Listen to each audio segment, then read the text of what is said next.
कांग्रेस के वरिष्ठ नेता सुखजिंदर रंधावा हमारे साथ बातचीत करने के लिए मौजूद है। लगातार हमने देखा कि बीते दिनों पंजाब में थानों में, पुलिस चौकी में ग्रेनेड अटैक हुए, उसको लेकर आपने मुद्दा भी उठाया। सिक्योरिटी कंसर्न है। किस तरीके से आप देखते हैं अगर पुलिस चौकी पर ये अटैक हो रहे हैं और पुलिस जनता जनार्दन को बचाती है, लॉ एंड ऑर्डर को कंट्रोल करती है, ऐसी सिचुएशन रहेगी तो आम जनता कहाँ जाएगी? देखिए, मैंने बहुत पहले ही मैंने कहा था कि केजरीवाल साहब जब पंजाब जाते हैं तो कहते हैं कि हम पंजाब में दिल्ली मॉडल लेकर आएंगे, जब दिल्ली में होते हैं तो कहते हैं हम पंजाब मॉडल लेकर आएंगे। दोनों ही मॉडल इनके फेल हैं। लॉ एंड ऑर्डर की ऐसे हालात हैं कि केजरीवाल साहब को मैं कहता हूँ कि आप किसी भी अपने आदमी को भेज दो और पठानकोट से लेकर अमृतसर, तरन तारण, फिरोजपुर जो बॉर्डर का एरिया है, आपको एक भी नाका नहीं मिलेगा। वहाँ एक गैंग जो टेररिस्ट था, बाहर अमेरिका में रहता है कि पता नहीं कौन सी कंट्री में है, उसने एक दिन एक्स पर एक पोस्ट डाल दी कि अगर कोई नाका लगा तो हम उसको उड़ा देंगे। जी। वो पता नहीं वो आया कोई कि नहीं ही आता, पर नाका कोई नहीं रहा। पुलिस स्टेशन जो हैं या पुलिस चौकी, उनकी 10-10 फीट द्वार ऊंची कर दी है। जी। यहाँ तक कि शाम को, ये फैक्ट बता रहा हूँ, शाम को जो रोड है पुलिस स्टेशन से आगे निकलती है उसको बंद कर दिया जाता है। 7 बजे जब सनसेट होता है तो वो रोड बंद हो जाती है। तो लोग जो हैं 1 किलोमीटर या 1.5 किलोमीटर की डाइवर्शन जो है तो वहाँ से आते हैं। ये कभी ऐसा नहीं हुआ था। टेररिज्म के टाइम में एक बार ऐसी बात आई थी कि दिन जो है पुलिस का है, रात टेररिस्टों की है।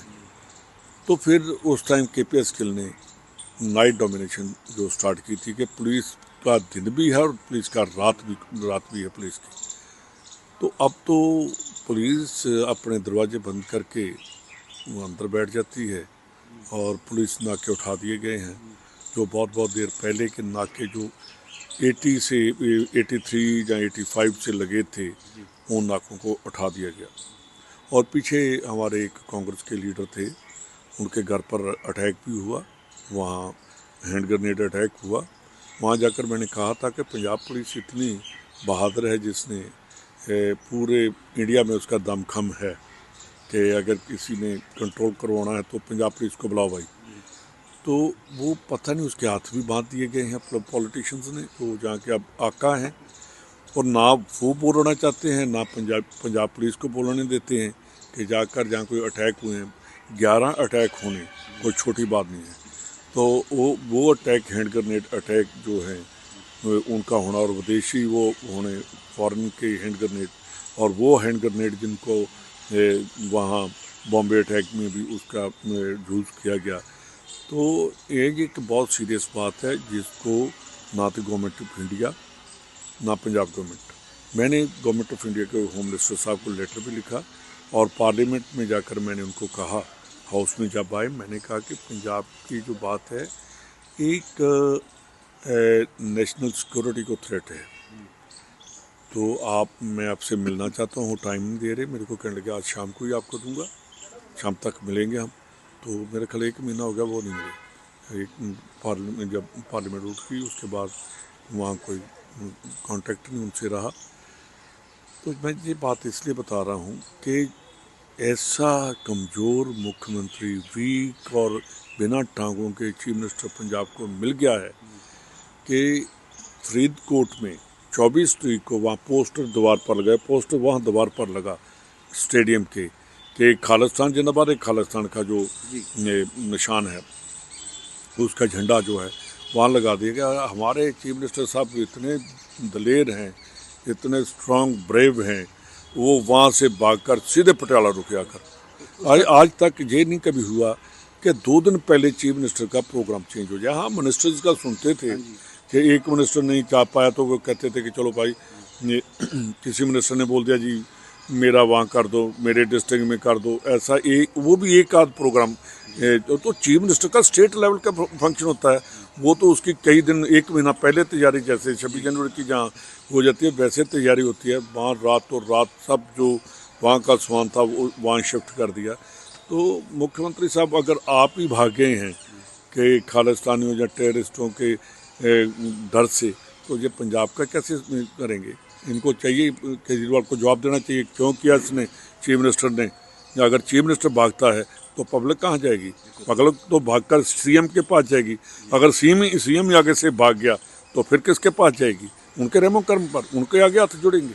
तो रंधावा साहब, एक सवाल ये भी कि कल गणतंत्र दिवस था, तमाम राज्यों से छोटी मोटी घटनाएं निकल कर आई, मगर पंजाब से जो खबर निकल कर सामने आई उसने पंजाब को शर्मसार किया। जिस तरीके से अमृतसर में भीमराव अम्बेडकर जी की प्रतिमा को तोड़ने की कोशिश की, लगातार 5 से 6 हथौड़े मारे गए, नीचे जो किताब पड़ी थी उसमें आग लगा दी गई भीमराव अम्बेडकर की मूर्ति के साथ। देखिए, ये पार्टी जो है आप, झाड़ू वाली पार्टी, इन्होंने सरदार भगत सिंह और अंबेडकर साहब की 2 फोटो लाई हैं कि हम वैसे दिलेर हैं सरदार भगत सिंह की, और इन्होंने ये किया कि हम संविधान की रक्षा करने वाले हैं। जो अंबेडकर साहब के स्टैचू की रक्षा नहीं कर सकते वो संविधान की क्या करेंगे? मेरे ख्याल में इसके ऊपर इमीडिएटली एक्शन होना चाहिए, और जो जिस लड़के ने वो किया है वहीं खड़ा रहा, वो उसको अरेस्ट कर लिया गया। मेरा ख्याल है कि उसने पगड़ी वाला है, जो सिख है पगड़ी वाला है, वो गुरु नानक साहब की आइडियोलॉजी की वो मानता नहीं होगा, अनार्किस्ट होगा। वो मेरे ख्याल है कि जो गुरु नानक साहब की जो उन्होंने कहा था संगत और पंगत और ऊंच नीचता ख़त्म की थी, उस आदमी ने ये ऐसा कि दिल्ली में इलेक्शन है। अब सब लोग दूध से नहला रहे हैं, तमाम अलग अलग देखिए राजनीतिक दल के लोग। देखिए, दूध से नहलाने से दिल में इज्जत होनी चाहिए। उनकी बहुत बड़ी कुर्बानी है जिन्होंने संविधान बनाया, और ऐसा संविधान के सभी को बराबर का हक भी दिया, और फंडामेंटल राइट्स ये सारा कुछ उसमें लाकर, और कॉन्स्टिट्यूंट असेंबली में बहुत इंटेलिजेंट थे, जो हर धर्म के, हर स्टेट के, उन्होंने जो संविधान बनाया, उनके संविधान निर्माता का अपमान होना कोई सहन नहीं करेगा। धन्यवाद हमसे बातचीत करने के लिए। तो आप सुन रहे थे सुखजिंदर रंधावा को, जिन्होंने न्यूज़ 18 के साथ एक्सक्लूसिव बातचीत की। नई दिल्ली से मैं रवि मिश्रा, न्यूज़ 18।